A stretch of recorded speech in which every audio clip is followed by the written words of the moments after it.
That's your experience as a director. Right? That's just what I said.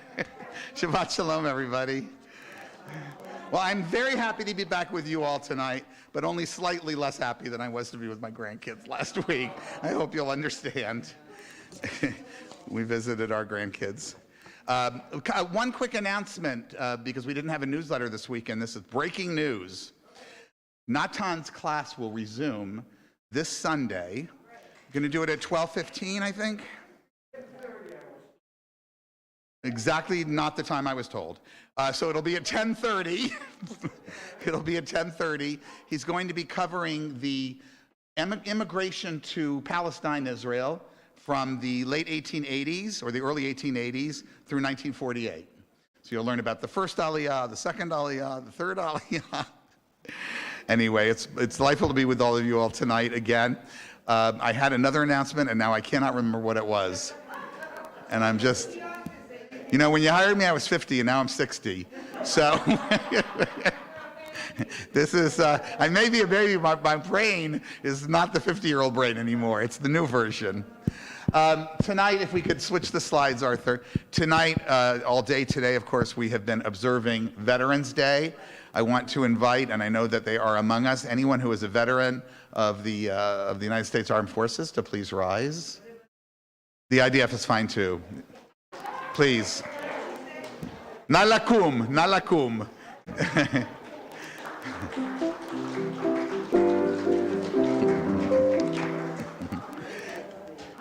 Tonight we honor our veterans, protectors of our nation, who brave dangers in its defense. May healing and recovery come to those who were wounded physically or emotionally. May their spirits be high and may they be resilient in the aftermath of danger and loss. May they enjoy the love of community, home, and family and find welcome everywhere. May they know individual and collective peace and tranquility, never feeling friendless or forsaken. Thank you for your service to our country. We'll continue now with the first reading for Shabbat. That's what we're doing next. I have this little reading here first I'm going to do.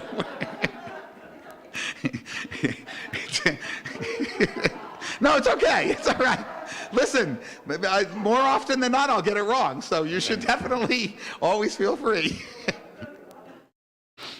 This beautiful reading by a colleague of mine, Rami Shapiro. Where the world is dark with illness, let us kindle the light of healing. Where the world is bleak with suffering, let us kindle the light of caring. Where the world is dimmed by lies, let us kindle the light of truth. May kindling this flame inspire us to acts of goodness that illumine all the world. May the mitzvah of lighting our Shabbat candles remind us to sanctify life with the power of light. I'd like to invite Natan and Beth to light our Shabbat candles.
Tonight are Dana L. Fonten, Paul Caradonna, Audrey Pleasant, Jean Clarich, Mary Monahan, and we continue with Lonnie Fleischer.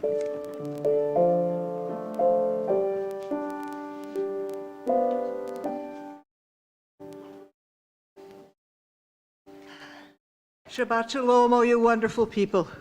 Shabbat Shalom.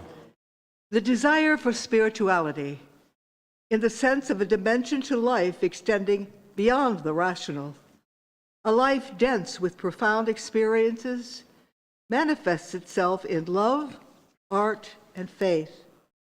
All three are mental, spiritual concepts with the power to lift a person out of the routine and beyond the boundaries of the ego, beyond an exclusive concern with satisfying bodily needs and appetites.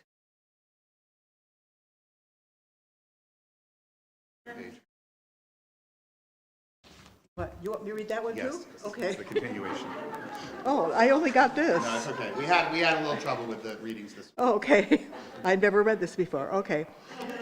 It's okay. I'll Put it be in okay. English for you. I'll be okay. Love for an individual or community, for a people or all humanity, evokes a feeling of rising to some higher level and spurs us to do things unconnected to any material advantage. It can even lead us, at times, to act to our material disadvantage. The feeling of being part of a family or community is one of the most basic expressions of solidarity with the other and the human need for a bond that comes with no strings attached. Is that it? Okay. If someone would be kind enough to bring me a copy of the service that's over in the corner, Arthur will show you where it is, then we'll have this up here. Thank you.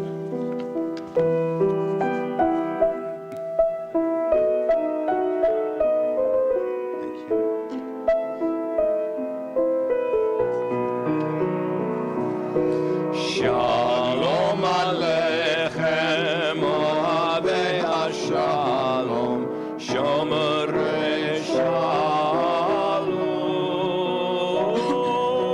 Shalom Aleichem, Rodefei HaShalom, Shalom Aleichem. Loachem Shalom, Ohavei HaShalom, Seichem LeShalom. Miyom Zeh Leyamim Amim, Shalom Aleichem.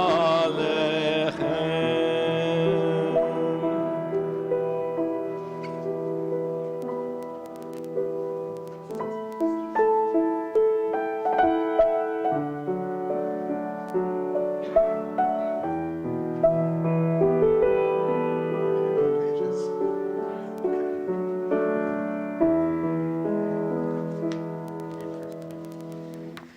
Shabbat Shalom. We have both pages, so. Albert Einstein spoke of the meaning of things. There is a feeling of awe at the scheme that is manifested in the material universe. It does not lead us to take the step of fashioning a godlike being in our own image, a personage who makes demands of us and who takes an interest in us as individuals. There is in this neither a will nor a goal nor a must, but only sheer being. For this reason, people of our type see in morality a purely human matter, albeit the most important in the human sphere.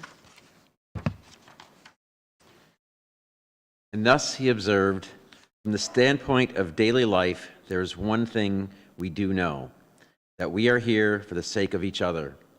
Above all, for those upon whose smile and well-being our own happiness depends, and also for the countless unknown souls with those with whose fate we are connected by a bond of sympathy.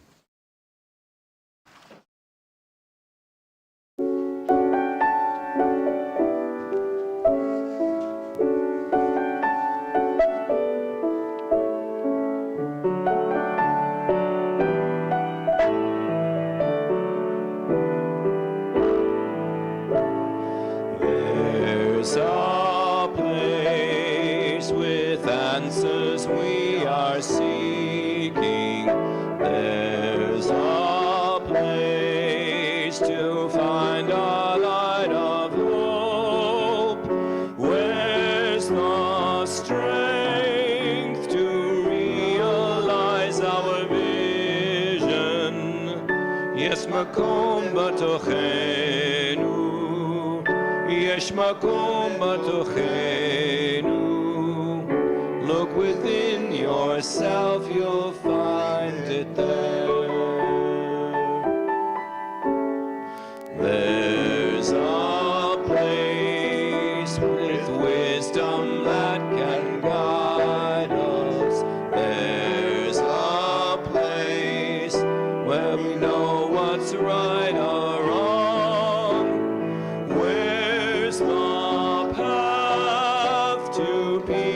that we all long for.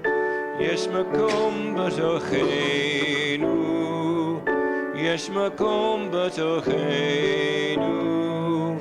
Look within yourself, you'll find it there.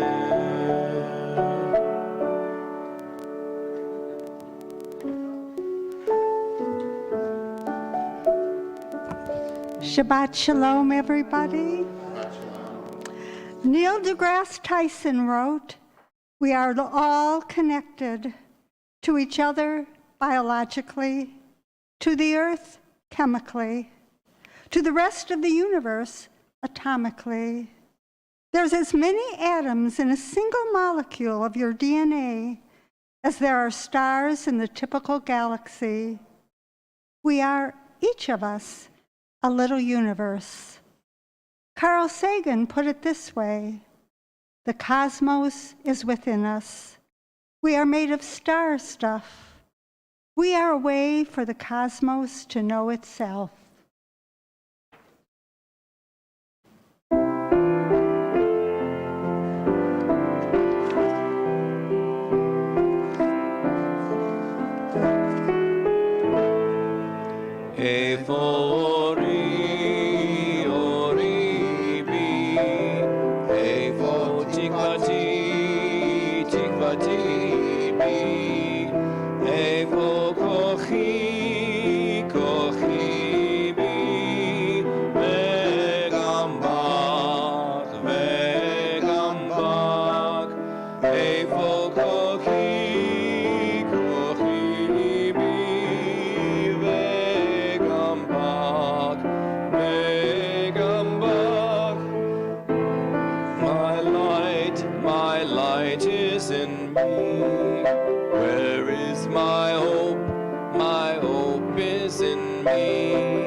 My strength is in me, and in you, and in you.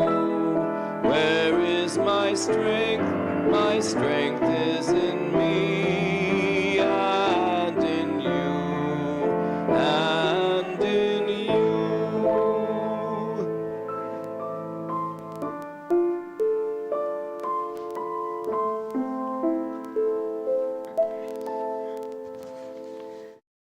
The eminent biologist Rachel Carson wrote, "Those who dwell as scientists or laymen among the beauties and mysteries of the earth are never alone or weary of life. Whatever the vexations and concerns of their personal lives, their thoughts can find paths that lead to inner contentment and to renewed excitement in living. Those who contemplate the beauty of the earth find reserves of strength that will endure as long as life lasts. There is symbolic as well as actual beauty in the migration of the birds, the ebb and flow of the tides, the folded bud ready for spring. There is something infinitely healing in the repeated refrains of nature, the reassurance that dawn comes after night and spring after winter."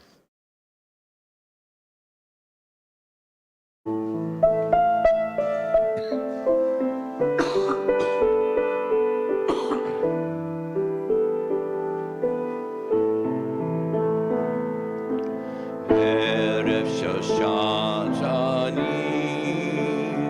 Netzen el Habustan,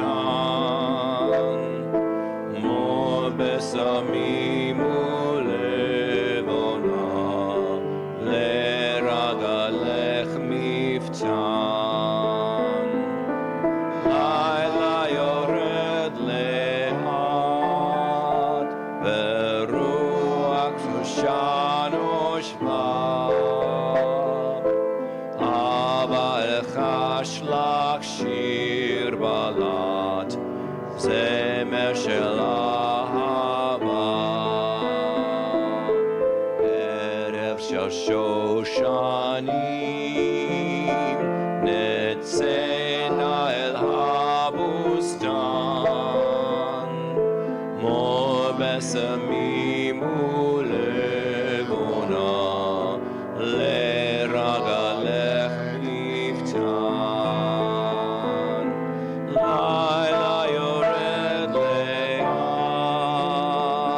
ורוח שושן ושבב.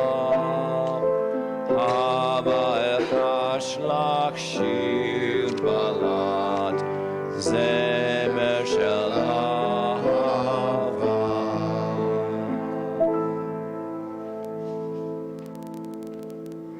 We're actually going to talk about this in a few moments because it's in the book that I'll be talking about.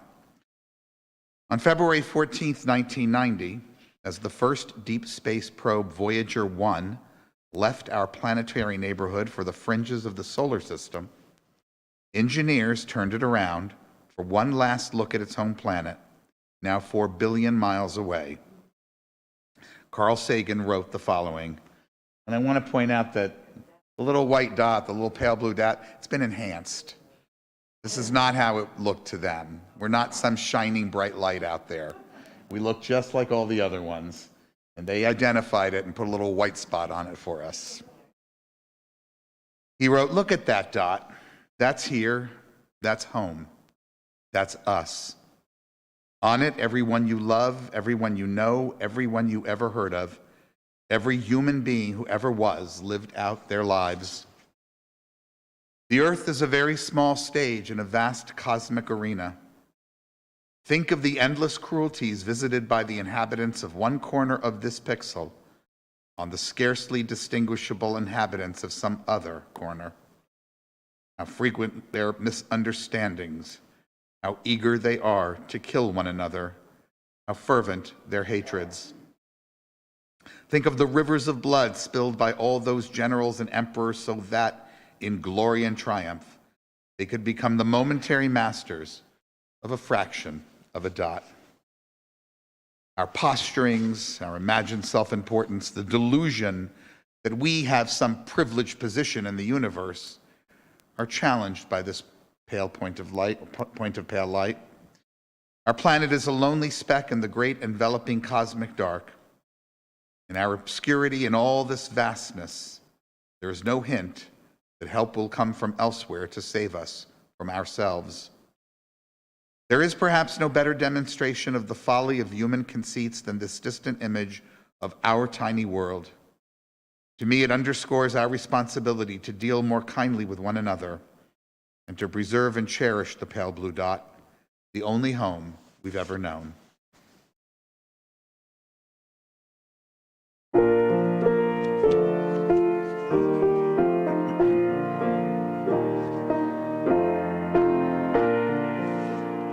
נעשה שלום, שלום בעולם, נעשה שלום עלינו ועל כל העולם, ואמרו שלום.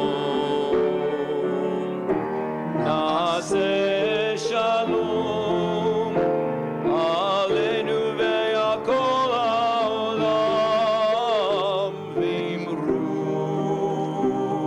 שלום. נעשה שלום, שלום בעולם, נעשה שלום עלינו ועל כל העולם, ואמרו שלום.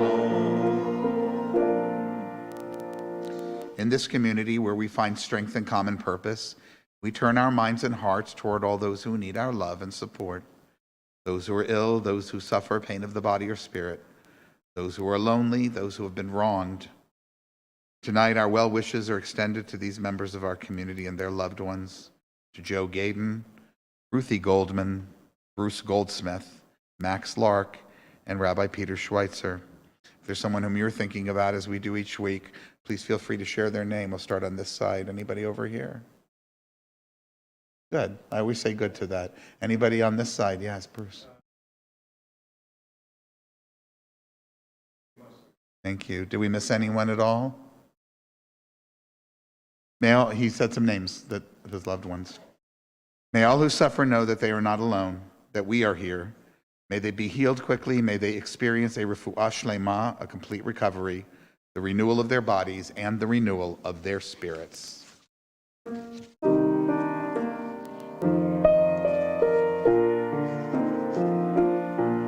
מקום הכוח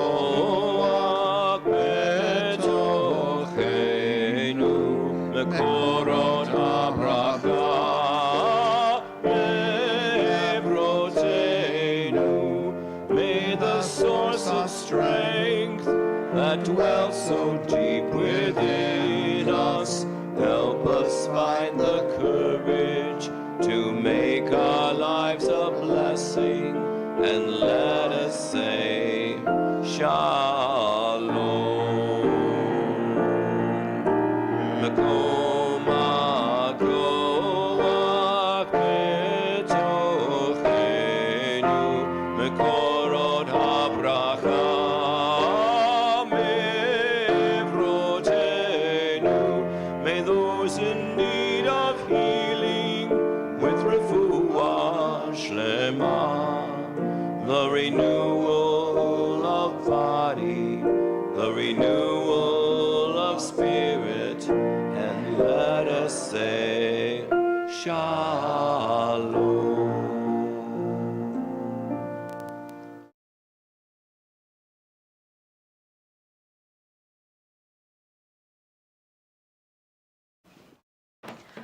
I got a promotion. I started to make the call. Then I remembered. I got sick and didn't know what to do. I started to make the call. Then I remembered. I forgot what that Yiddish expression meant. I started to call. Then I remembered. I wanted your recipe. I started to call. Then I remembered. Good news, bad news, wisdom and guidance. I start to make the calls, but then I remember. You aren't out there. You aren't going to answer. You're in my heart. I'll always remember.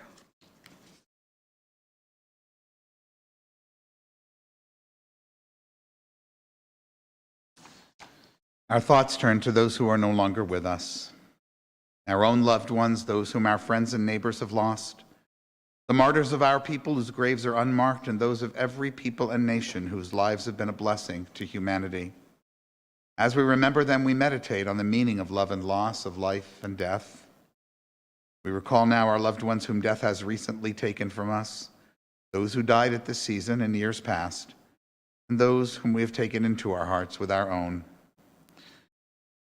Today, we observe the yard sites of these members of our community and of their loved ones, of Carol Arnold, Charles J. Elfont, Lou Freeman, Philip Gard, Thomas Jacoby, Julius Kingston, Rita Liebhaber, Ruth Schwartzwald, Freda Stillwater, and Julian Unger. If there's someone whom you remember whose name we did not mention, please feel free to mention it now as we go through. Yes, Miriam. Anybody else on this side? Andy?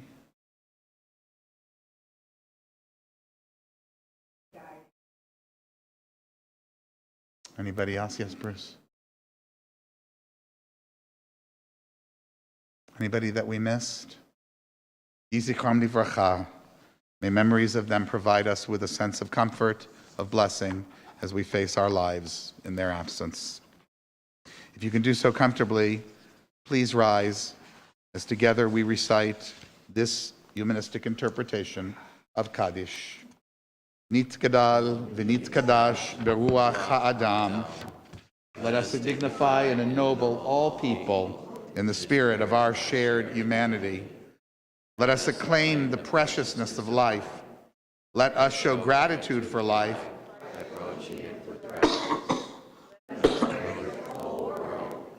Even as we wrestle with its parts, let us each in our own way take up our share in serving the world and seeking truth. May our commitment to life help us to strengthen healing of spirit and peace of mind. May justice and peace permeate and comfort the house of Israel and all those who dwell on earth. And let us say, Can ye he, may it be so. Please be seated. We have a very special song tonight.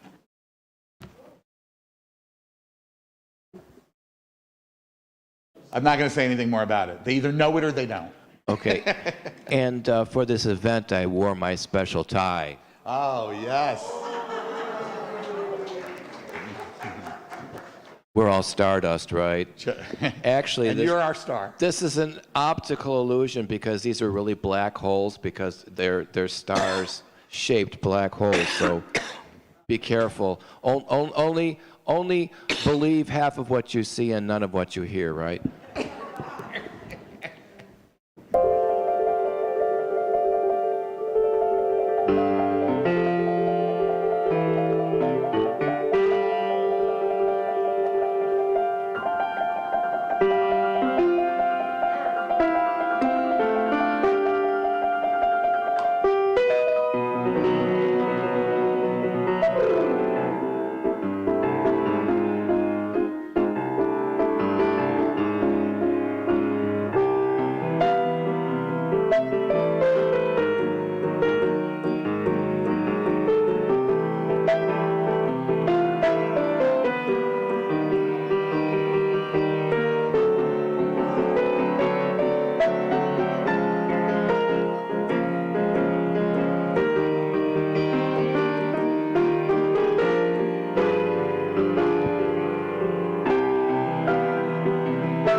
Everybody knows what that was, right?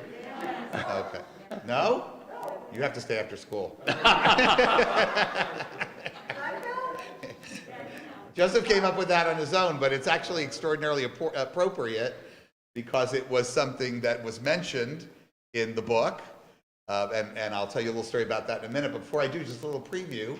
Winter's Humanistic Judaism magazine, which will be in print. The topic of it is Humanistic Judaism and Science Fiction.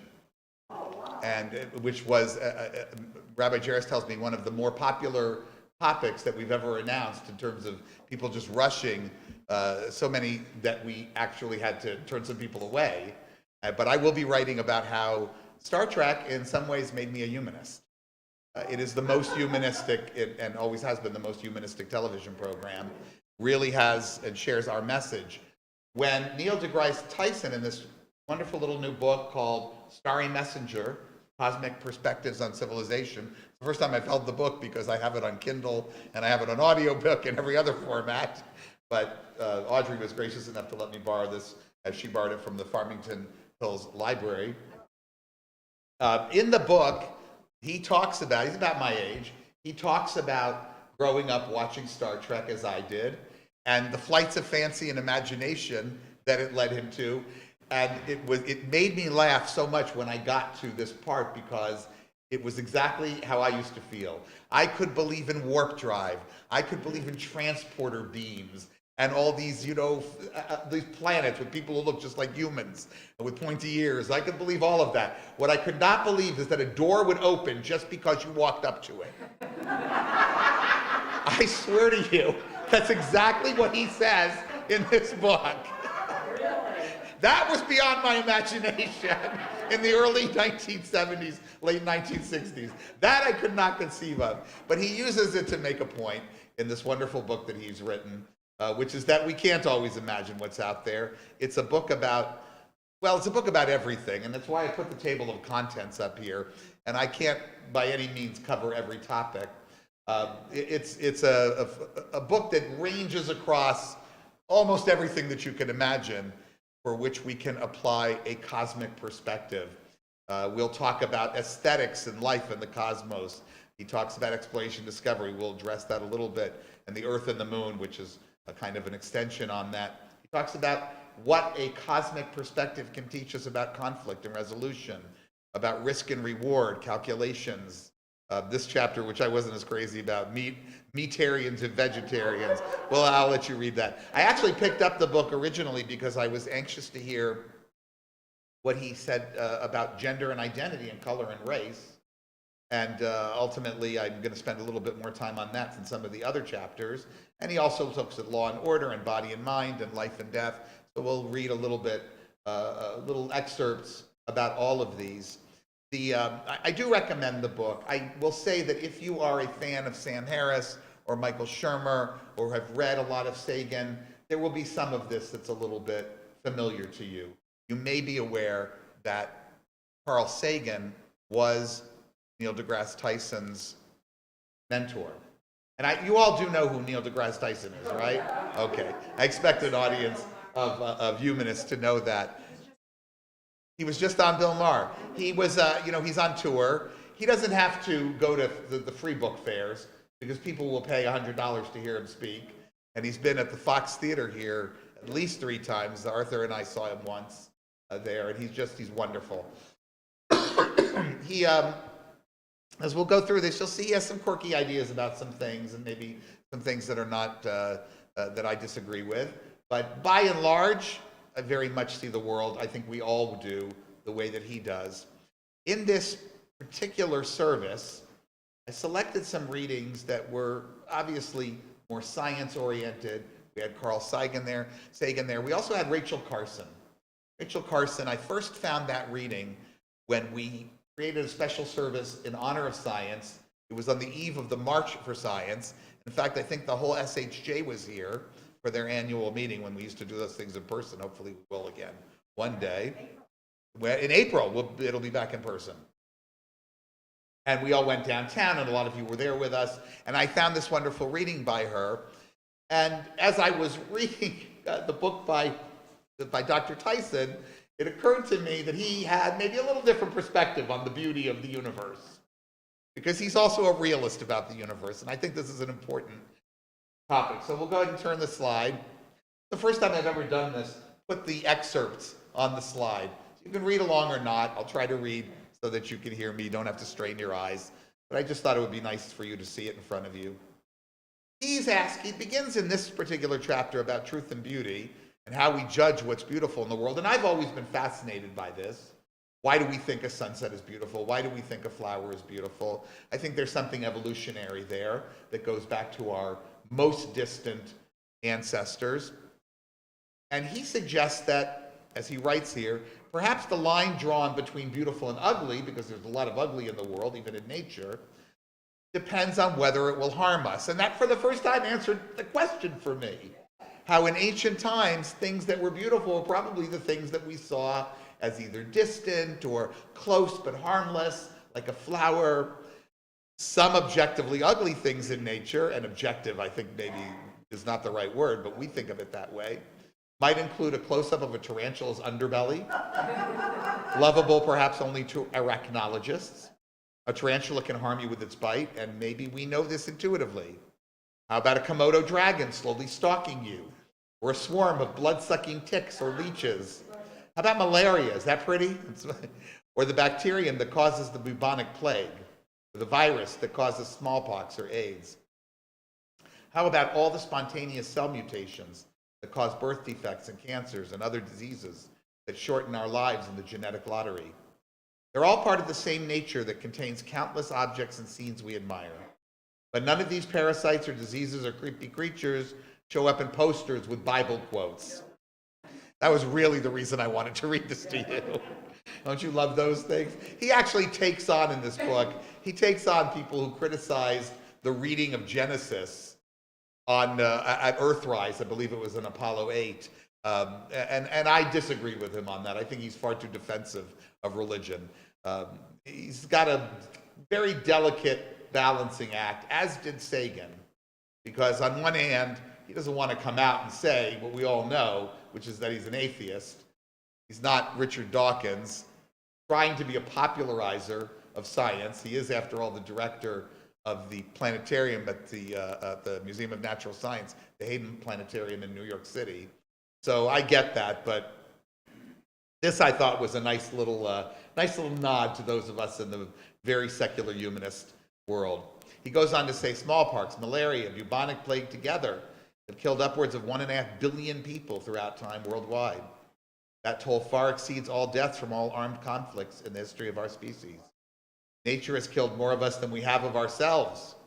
These thoughts hardly ever, likely never arise when we declare nature's beauty. And indeed, in other parts of the book, he calls the earth, the universe, the largest killing machine imaginable. And he's not wrong.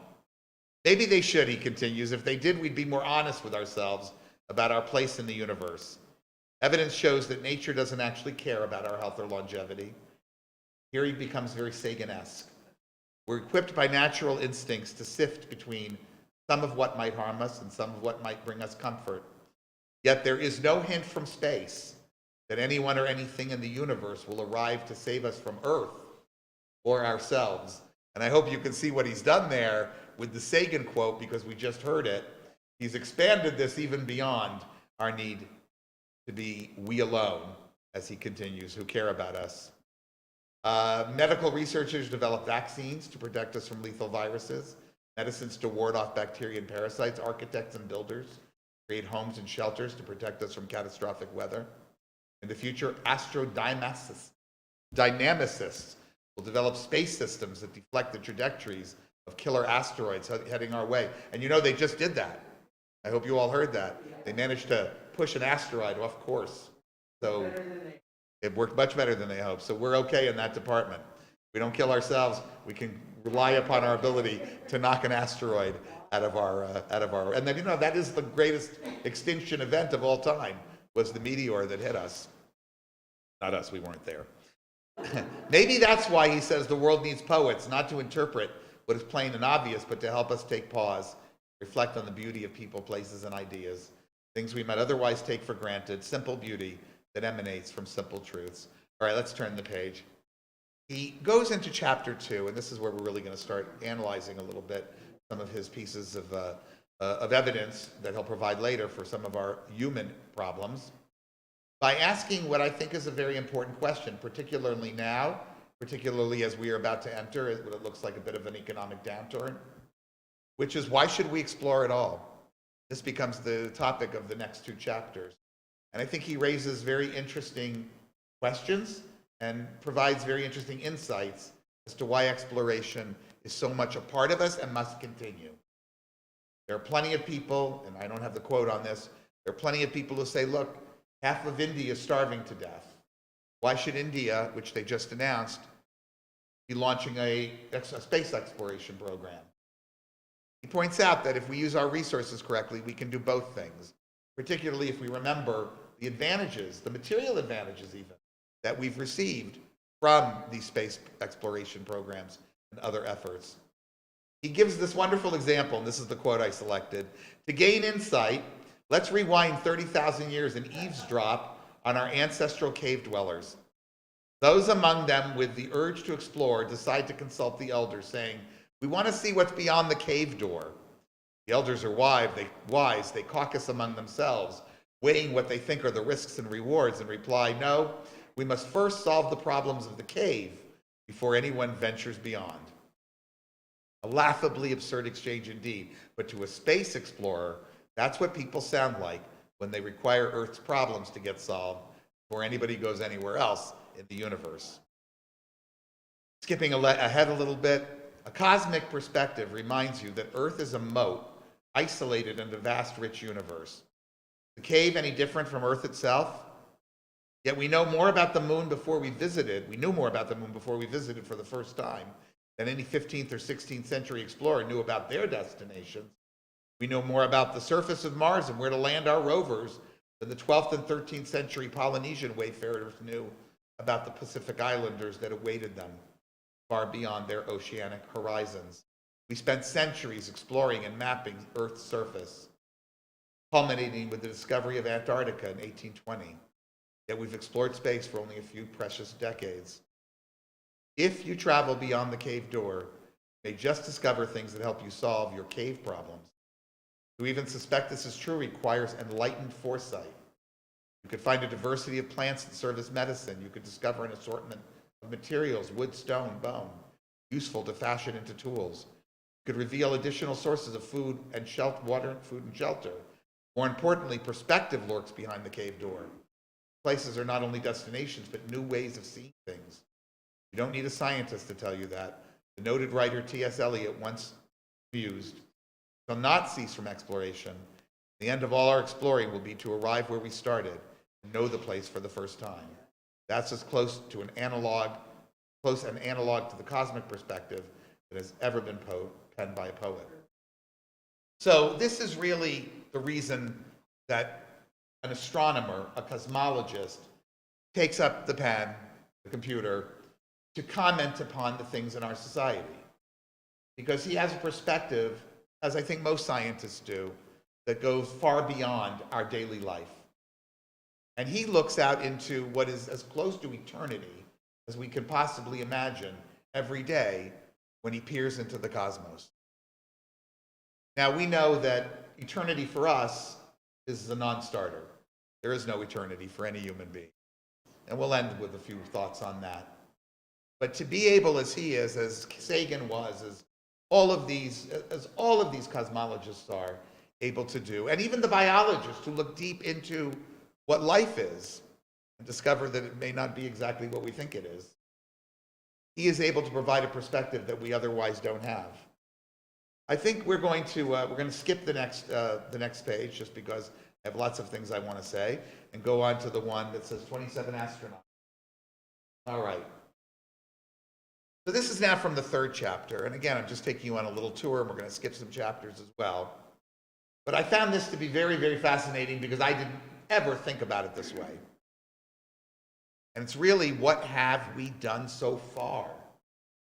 How little it really is. 27 astronauts, via the Apollo program's mighty Saturn V rockets, left Earth for the moon, 250,000 miles away. Except for those few who serviced the Hubble Space Telescope and some SpaceX tourist missions, the remaining 500 astronauts who have orbited Earth did not ascend much higher than about 250 miles above sea level. That is not very high. It's a distance slightly farther than from Paris to London, or Islamabad to Kabul, or Kyoto to Tokyo, or Cairo to Jerusalem, or Seoul to Pyongyang. You're a geographically challenged American, then it's slightly farther than from New York to Washington. Next time you hold a schoolroom globe of Earth, and I have one, if you want to get some perspective of this in your hand, have a look at the distances between any of these pair of cities. They sit about a centimeter on such a globe from each other, which means that what we've been calling space travel all these years has been astronauts orbiting 1 centimeter above a classroom globe, boldly going, quote Star Trek, where hundreds have gone before, at a distance you could drive in less than 4 hours if you headed straight up and obeyed terrestrial speed limits. So, of course, this is what he refers to as his low Earth orbit smackdown. But notwithstanding that, ascending even these modest distances can offer enlightened perspectives. When not viewed through binoculars or high-resolution cameras, very little of human civilization is recognizable from orbit. In fact, he identifies at another point in the book that there's really only a couple of places that you, from a distance during daytime, could tell that anybody was living there. One of them, sadly, was the difference in growth in Israel between Gaza and other parts of Israel, between the West Bank and other parts of Israel. Goes on to say, yes, the lights of cities at night can be striking from above, although not much more striking than from an airplane. No, you won't see the Great Wall of China. That's a myth. Nor the U.S. interstate system, itself wider than the Great Wall, and you will just barely make out the Hoover Dam and the Great Pyramid in Egypt. With only one or two human-made structures visible from Earth's orbit, everything else that divides us, national borders, politics, languages, skin color, who you worship, is invisible to you. The color-coded countries painted on our maps offer stark reminders who is not us, thus helping to identify our allies as well as our enemies. And it brings back to mind, of course, what Carl Sagan said about this little pixel. Of course, as far out as 4 billion miles, which is where Voyager 1 took that picture, it's impossible to know that there's anything special going on in our little corner of one little remote arm of one little remote galaxy among billions and billions, as Carl Sagan used to say, of galaxies. I want to share just a little personal memory because it had a little resonance for me this week. I first fell in love with the space program because my parents took me in July of 1969 to what was then known as Cape Kennedy, watch Apollo 11 launch. Anybody else here in person at Apollo 11? It's a very, very clear memory for me, even though I was 7 years old. And I remembered my mother telling me, someday you're going to tell your grandchildren about this. And do you know when it happened? This weekend. This weekend, I was telling my grandson, my 5-year-old grandson, we were looking at pictures of the moon and of Mars on my computer, and I told him and showed him the launch, and I told him this was the prophecy, as it were, coming true. In any case, let's return to global and cosmic images. If the space shuttle, this is the next slide. If the space shuttle and the International Space Orbit, a space station orbit between 1 and 1.3 centimeters above the schoolroom globe, find the moon then in the next classroom 10 meters away. Did you ever play that game where you tried to lay out the planets in the actual distances? You know, it's miles to get from the sun all the way out to Jupiter. It takes miles on Earth to do this. So if you're here where the space station is that far away, and where the moon is a good 30 yards from here. That's what these distances illustrate to us when we try to make these comparisons. And that was really far. It only takes about 8 minutes for a rocket to reach orbit, but I will tell you that I was sound asleep 3 days later when in the middle of the night Apollo 11 landed. My mother came and woke me up. We were still in a hotel somewhere in Central Florida. And that's because it does take 3 days to get there, and it takes, I think, over a month for our unmanned, our unpersonneled, I'm trying to think of the right way to say that, rockets with our rovers to get to Mars. Possibly longer, I'm wrong about that. The seminal photo of planet Earth rising over the lunar landscape, you know the one, and if you don't, I'm going to show you in a minute, arrived in December 1968 from Apollo 8, one of the early Apollo trips to the moon that did not include a landing. The first mission ever to leave home for another destination. From deep space, the entire Earth is laid bare, as the cosmos intends you to see it, a fragile juxtaposition of land, oceans, and clouds, isolated and adrift in the void of space, with no hint of anybody or anything coming to rescue us from ourselves. And he drops these little breadcrumbs of his mentor, Carl Sagan, in there on purpose. If you know, you know, as it were. This outlook ascends a few realms higher than the overview effect and represents the true beginnings of a cosmic perspective. This and what we have from our probes is the only time we've really seen Earth from afar, and this was the first time, and I'm sure you all remember it better than I do. This was the first time we saw Earth from a distance. It's actually the picture on the right that is known famously as Earthrise. It was the first time we saw Earth this way. It was the first time we realized that there were clouds around it like that the oceans and the clouds were going to intermingle when we looked at it. No one had ever thought of that before. We had never gotten that high where we could see the entire planet from a distance. And while they were not standing on the moon, they were orbiting the moon from very close. This was the first time that it was not the moon that was rising above us, but the Earth that was rising among them, above them. And it did change, as he writes, our global perspective. This is when we began to worry more about our Earth. Sadly, recently, too many of us have become sanguine about it, or in fact, and I'll talk about this in a few moments, have denied it. But the Earth is completely our responsibility. He mentions the pale blue dot, which we've spoken about, so I'll just go to the next paragraph. He says that there are other cosmic revelations that could rival Earthrise, this picture, which might include the discovery that we are not alone in the universe. Can you imagine what that would bring us to? This could signal a change in the human condition that we cannot foresee or imagine. And I promise you, as much as I love Star Trek, it will not be people who look just exactly like us, except for slight differences in eyebrows and ears. It will be something that we probably could never imagine.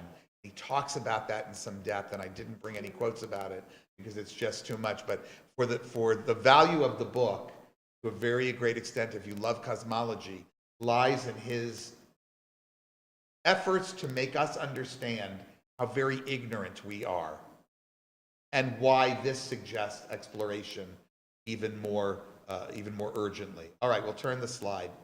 Now, I do want to talk about a couple things I didn't love about the book. And I'm going to switch to chapter 4, conflict and resolution. Overall, a good chapter. But there are some things that I felt that maybe a cosmologist should have consulted a political scientist about. I'm not going to go through all of these. I just wanted you to see. He has a section that really could have been left out of the book, if you ask me, where he tries to bring together the two sides. I don't know when he was writing this. It certainly was not in our age of Trumpism, where he takes on these different tropes. But the things that he says are true. Nevertheless, the tropes are a little bit overstated. And we know these tropes, right? And in Political Week, it's worth thinking about how conservatives value the nuclear family and the stability it brings to civilization, unlike liberals who live under questionable moral codes. I cannot tell you how many times I've heard this week that single women should no longer be allowed to vote because they don't represent the moral fiber of America. Oh, and 18-year-olds too. That's another thing. A trope is just an idea that's repeated over and over again. An idea that's repeated over and over again. Now, I will say that when he goes on to flesh this out, he points out the ridiculousness of it. He tries to find one that on the liberal side we might claim, so points this one out. Republicans are racist, sexist, anti-immigrant, homophobes. Democrats embrace all peoples. His retort, though, to this is that Abraham Lincoln wasn't like that, and that the Republican Party was very pro-immigrant. I don't want to say they were pro-homosexuals. They were not. They were very anti-racist and so forth. And it's true, but we also all know, and he states it, that the party's flipped. I found this to be a little bit of a difficult chapter to read.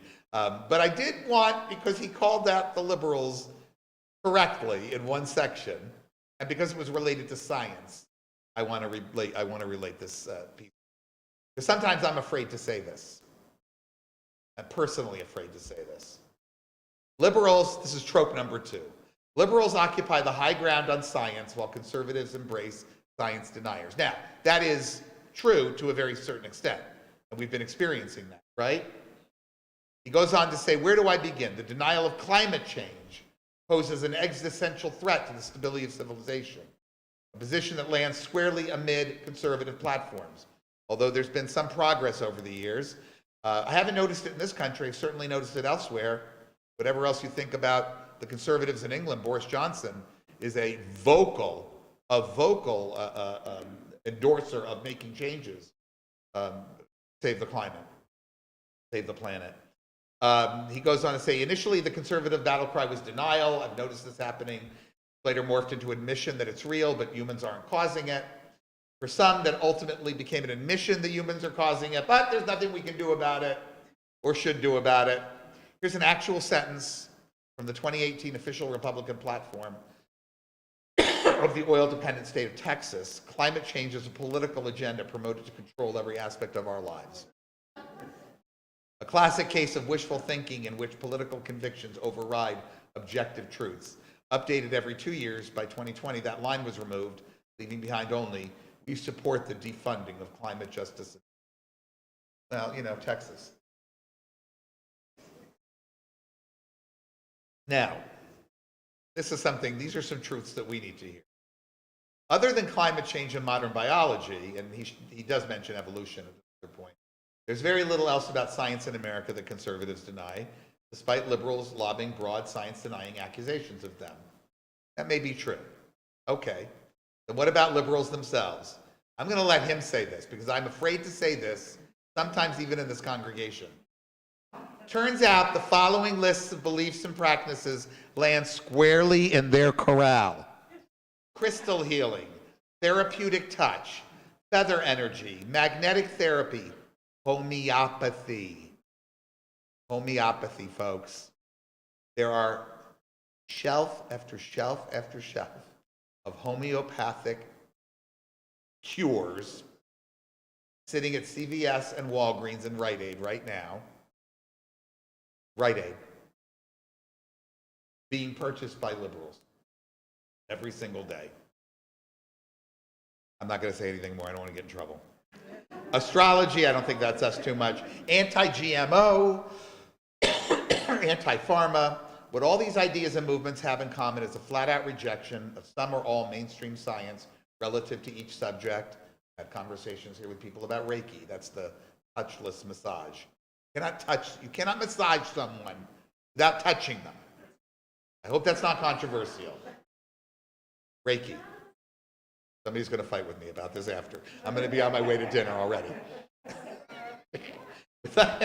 Before the Trump administration and the 2020 conservative Fed resistance to the rapidly developed COVID-19 vaccine, the anti-vaccine movement, another science-rejecting platform, was led primarily, let us not forget, by liberal-leaning communities. Not from within our world, but yes, very much so. All the vaccine deniers that I ever met until 2019, 2020, were from the liberal world. Okay, so we're gonna move on to the two chapters that I felt were the strongest, and then we'll finish it out for the evening. I bought the book because I saw that he was going to be talking about certainly war and things like that, but primarily because it mentioned gender and identity, and it mentioned race and color. And I thought, well, this is not something that Sagan ever touched. This is not something I recall Albert Einstein talking about in these ways, primarily because these were not issues that were around back then. We weren't talking about gay rights publicly and in many, many forums. We weren't ever talking about trans people, except very occasionally in the 70s, one person, two people. But that was about it. And his way of entering this was exactly what I was hoping for. We'll spend a little time here, another 10 minutes. You may have heard, this is the beginning of the chapter, even if you're not a resident of the Mountain Time Zone in the US, that at high elevation, you must increase cooking times to compensate for the lower air pressure there. So I'm reading this and thinking, okay, where are you going with this? But I like it, it's science. Let's see what this has to do with gender identity. Hardly anybody ever tells you why this is true. The boiling temperature of a liquid is not some universal constant. It depends on the air pressure pushing down on the liquid's surface. If you reduce the air pressure on water, it will boil at a lower temperature. This was a gift of my grandson. It is not COVID. I tested several times. Force you to cook food longer than just to compensate. Keep lowering the air pressure, and you will keep lowering the boiling point. If you lower the air pressure well below the level where you'd suffocate and die, there exists a pressure and temperature for which water boils as it freezes. Yeah, that's what I said. Under those magic conditions, the solid, liquid, and gaseous forms of water all happily coexist in what is sensibly called the triple point of water. Unless you're a scientist, you never heard of this, right? No. Large swaths of the Martian surface happen to satisfy these conditions. So the question, what is the state of water at the triple point, solid, liquid, or gas, has a simple answer. Yes, all three simultaneously. An odd but accurate reply that's completely sensible if you loosen the urge to compartmentalize everything around you. And that's when I began to see where he was going with this. And that's why a cosmologist or any scientist's perspective help us understand certain social issues, particularly things like gender and identity. To require that objects, things, and ideas fit into neat categories apparently runs deep, derives from an inability to cope with ambiguity. You're not good at this. Are you with us? Are you against us? The answer is somewhere in between, or everywhere in between. Fight against it with all our might. Turn the page. The infamous wave-particle duality of matter disturbs many people. If you're not familiar with this, it's very simple. Photons behave sometimes as a particle and sometimes as a wave. They're in neither category in both. I hope I said that correctly. The term wavicle never caught on. Maybe it should have. The wailing takes this form. Which is it? It's got to be one or the other. I must know. Simple is that matter manifests as both waves and particles. Get over it. Goes on to talk about how our assignation of gender falls into this same kind of binary thinking. And we attribute to science either A or B, either male or female, either X or Y. But it's not that clear. After a lot of discussion about that, he says, this boy-girl thing runs deep. You might have guessed that the Bible has a verse about it. The woman shall not wear that which pertaineth unto a man, neither shall a man put on a woman's garment. For all that do so are abomination unto the Lord thy God. Clearly, the creator of the universe cares about your choice of wardrobe. Joan of Arc, a kindred spirit of anybody's, that's a character from West Side Story that he had referenced, in case you didn't know, was convicted in 1431 during a trial that famously cited her persistent cross-dressing as one of the heretical offenses that led to her being burned at the stake. That wasn't, of course, the actual reason. The reason was that she was, organizing France against the British. But it was the heretical citation for it. The urge to categorize, we'll turn the page, the urge to categorize and create an other is strong.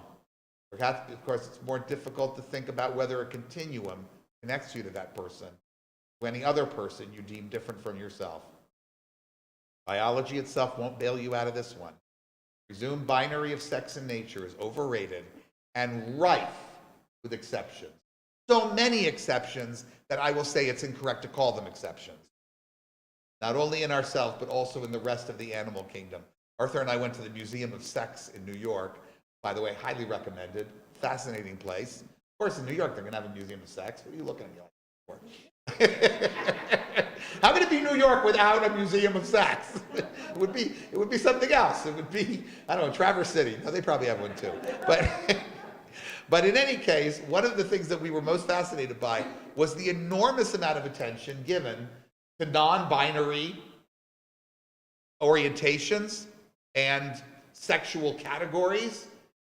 And the reason was not that this was so interesting and so rare and you should know about it, because it was so common that to skip it would have been to essentially eliminate an entire field of understanding sexual categories, orientation, and so forth. So the next time you hear one of these people saying, oh, he doesn't know what a woman is, how they try to trap them when they're having these discussions about it. Well, no, nature doesn't either.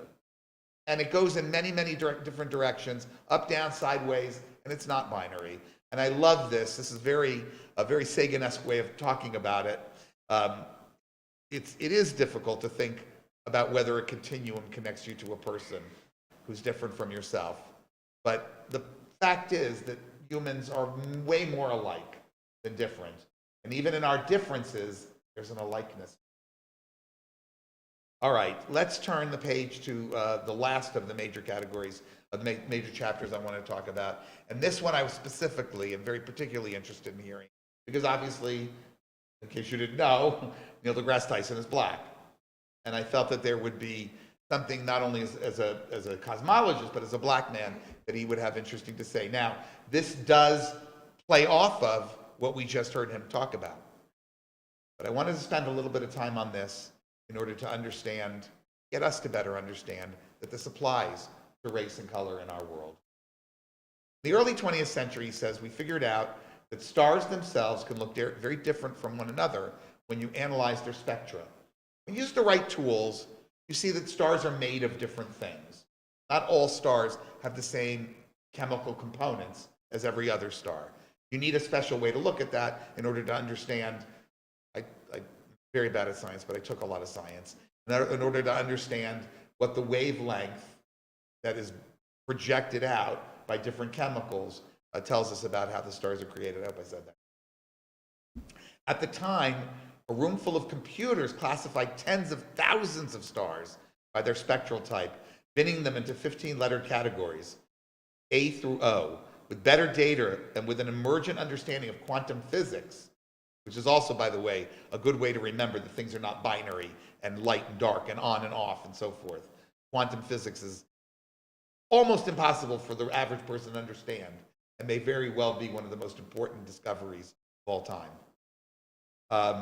Where was I? These categories would be called and further divided into 10 numbered subcategories, as well as 9 other categories, represented mostly by Roman numerals that track a star's evolutionary state. In recent decades, several additional spectral types would accommodate very dim stars that were not yet discovered when the original data were compiled. A coded system of 36 additional symbols would further accommodate highly unusual or peculiar features on top of an otherwise ordinary star. You get the point. There's a lot of them, and they're very different. The Sun, if you're curious, is spectral class G25, Polaris, the North Star, F71OI. Back on Earth, where we do our share of labeling, many places will label your skin color black or white or brown. That's it. When you report to police whom you glimpse committing a crime, they fully expect you to draw from only one of those 3 categories. The world's staggering range of human skin color has been reduced to 3 shades. Somehow everybody's okay with it. Everybody's okay with it. Maybe you added red and yellow to include Native Americans and Asians, even though nobody's skin is any of these colors. You ever think about that? We use color assignments, right? Color categories to describe things that are not those colors. We would rather categorize people in the most incorrect, imprecise way with colors that are not even the colors than come to grips with the fact that human beings are more alike than different and that we're all humans. We would rather stretch it that far. White people don't disappear when they walk in front of snowbanks. And while skin color can get very dark, no one is pure black. You're wearing black. I've never seen a human being that color, because no human being is that color. Beth is wearing white. I've never seen a human being that color. Even an albino human being would not be that color. So while skin color can get very dark, nobody's pure black. You've surely never met anyone fire engine red or lemon yellow.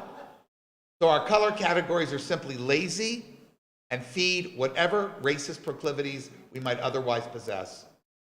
Consider that President Barack Obama's mother was white American with European ancestry. I love this part. His Kenyan-born father was literally African American. Actually, he was just African. Obama arrived in this world with a skin color halfway between the two, a light-skinned black person. In the US, Obama was America's first black president. Now imagine Obama as the light-skinned leader of an African country. We invoke symmetric reasoning. That population could justifiably see him as their first white president. In astrophysics, we have a word for the reflectivity of a surface, albedo. I'll spare you the 5 paragraphs about what albedo is. If you really want to document the lightness or darkness of people's skin, you can measure everyone's albedo, the way they do the measuring for the suns, for the stars. Doing so would quantitatively reveal the obvious fact that a continuum of reflectivity manifests among the world's humans. how much does this align with the book by, now I'm just lost her last name, Isabel Wilkerson, about caste that I reviewed some months ago? Doing so, a study of deeply indigenous populations of the world, communities that have lived in their locations for thousands of years, reveals a strong correspondence between latitude on Earth and how dark your skin happens to be. The closer to the equator, where sunlight is most intense, the darker your skin. We all know this.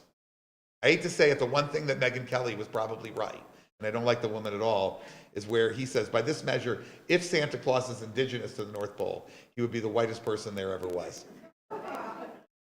But, as he also points out, the occasional efforts to portray a black Santa, while motivated by the noble quest of inclusion, simply ring untrue. Let's remember, though, we do that for the Christian children because they deserve to have that as well. The same reasonably applies to the imagery of white Jesus. White Jesus looked like an Israeli, right? And you see how quickly even people who, it's not genetic, their skin begins to darken over time because they're exposed to more sunlight protection. In any case, let's turn the page because we're not going to read that whole thing. Why classify by skin color at all, unless you plan to invoke it in some way? One group oppresses another inadvertently or on purpose. You'd want good data on who's oppressing them, who's oppressing whom, so that you can redress the problem. With the same data, however, nefarious people in power might want to magnify inequality, which is just what happened in apartheid South Africa. And I'm not going to read all of this to you. You know what the consequences there were of apartheid, with its three different categorizations of colored, of white, and of black. He goes on to point out, and again, I won't read it because it's take a little bit too long, but we always find ways, and Jews understand this better than anybody, I hope. We always find ways that people are going to hate us or that we're going to hate other people. Not skin color, we'll find something else. The people of, and I know Whoopi Goldberg got in a lot of trouble for saying this because she didn't truly understand what she was talking about when it came to racism of the Germans against the Jews. Because it is true, they basically looked alike. No matter what they tried to do to make them look different in movies and propaganda and cartoons, in doctored up photographs, you wouldn't walk down a street in Berlin and generally be able to tell who was Jewish or who was not.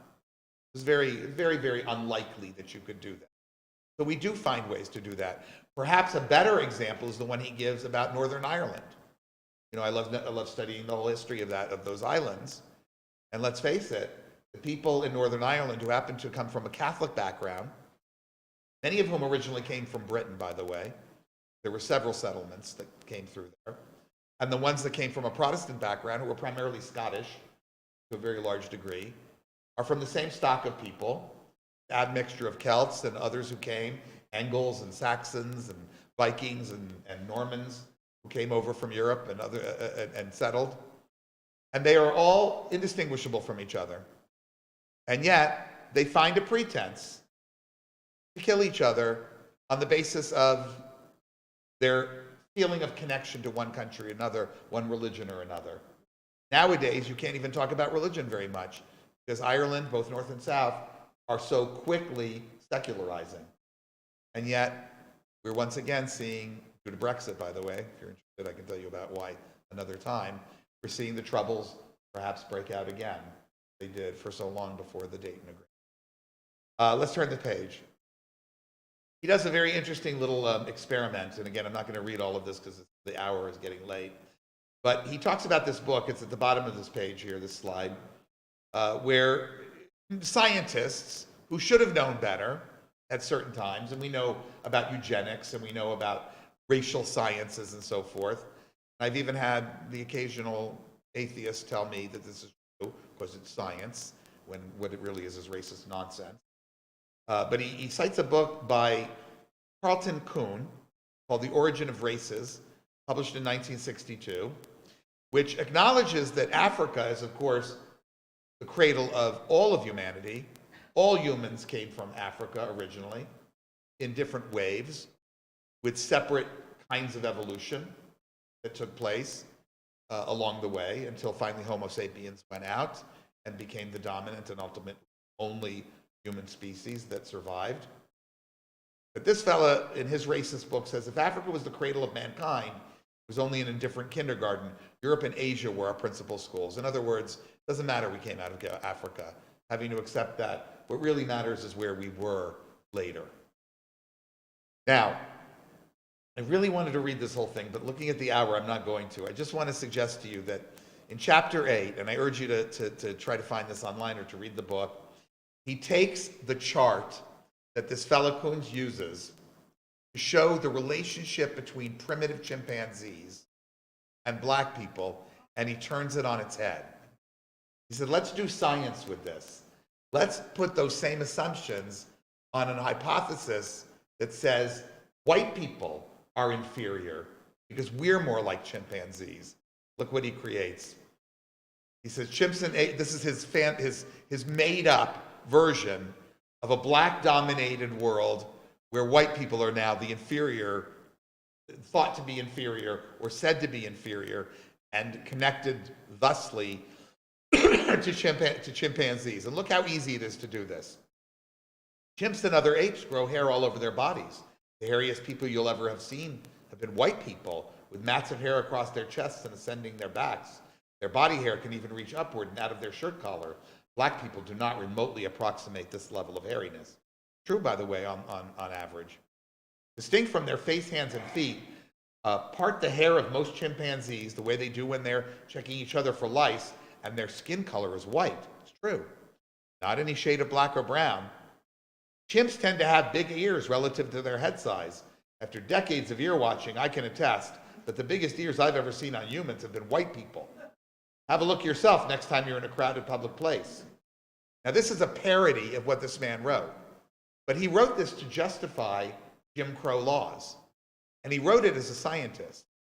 So this is one scientist from the future telling another one from some 60 years ago now, here I was born, that what he was doing was not science. And in fact, none of us relate to our identities as they really are, with certain exceptions of religion and other kinds of heritage continuity. And even there, it's important to remember that the entire Ashkenazic Jewish population was founded by Jewish men, a small group from the Middle East, who intermarried with Northern European women.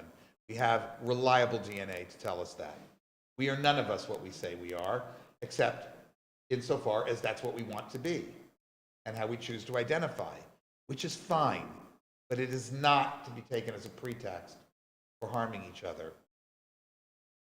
I'll just read you this last part to draw it home. If you turn the page, very bottom. Consider what happens within the human ancestral tree.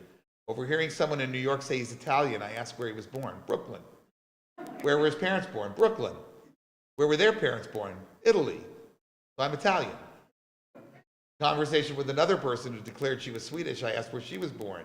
She replied, New York City. I kept going. Where were your parents born? Minnesota. Where were their parents born? Minnesota. And their parents, Sweden. Like I said, I'm Swedish. And this, of course, is important to people's identity. And he's not asking people to reject that part of their identity. He's asking us, as a cosmologist, looking at the Earth from outer space, to remember that what's important is that we're all human. And I think that's a good place to stop as a humanist. Arthur, if you could skip ahead. I'm not going to, because given the lateness of the hour, I don't want to go any later. I promised myself I'd always try to end by 8:25. But I do want to teach a new song, and one that we'll hopefully be doing a little bit more often. This is actually the words of Reb Nachman of Bratslav, a great Hasidic leader whom I quoted when I talked about fear over the holidays. The famous quote of his, Kol ha'olam kulo yesher tzar ma'od. The whole world is a narrow bridge. I teach this to the children. We do this in Sunday school to remind them that this is an analogy, that we're all packed in here very close together, rubbing up against each other, as different as we are. We have to learn to get along with each other. And he ends it by saying, "V'ha'ikar lo lifachet klal." The main thing is not to be afraid of each other. I thought that tied in really beautifully with the lessons of Neil deGrasse Tyson's Starry Messenger. So hopefully you'll pick it up, and we'll do it again a few more times. It starts out slow, and and then it picks up and gets fast, and like any good Jewish European song, there's some yalalais at the end.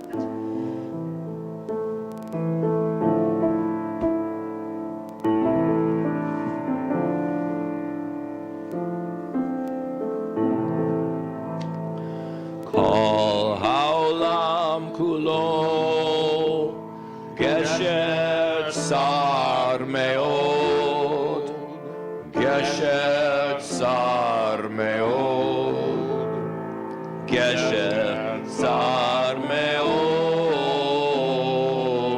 Kol haolam kulo gesher tsar meod, gesher tsar meod.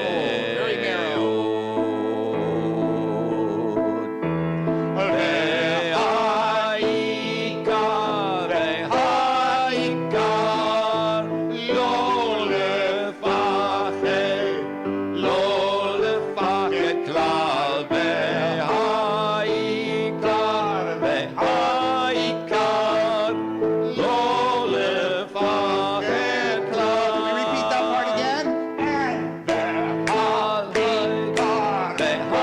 והעיקר, לא לפחד, לא לפחד כלל. והעיקר, והעיקר, לא לפחד כלל. לי, לי, לי,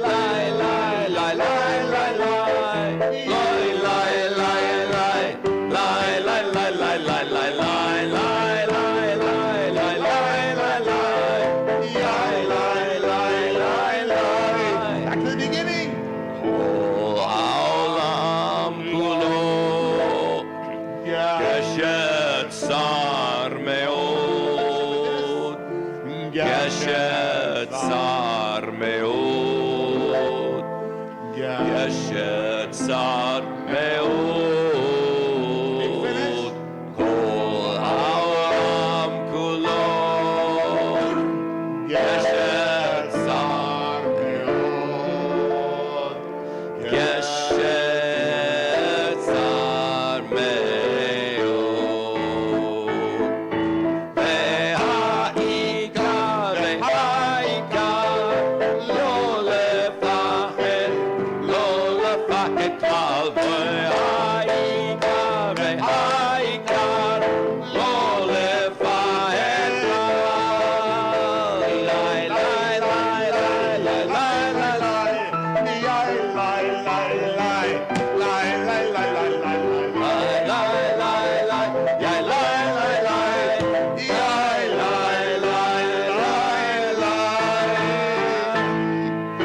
Thank you to Joseph. Thank you to David for the streaming and Arthur for the slides. To all of you, Shabbat Shalom.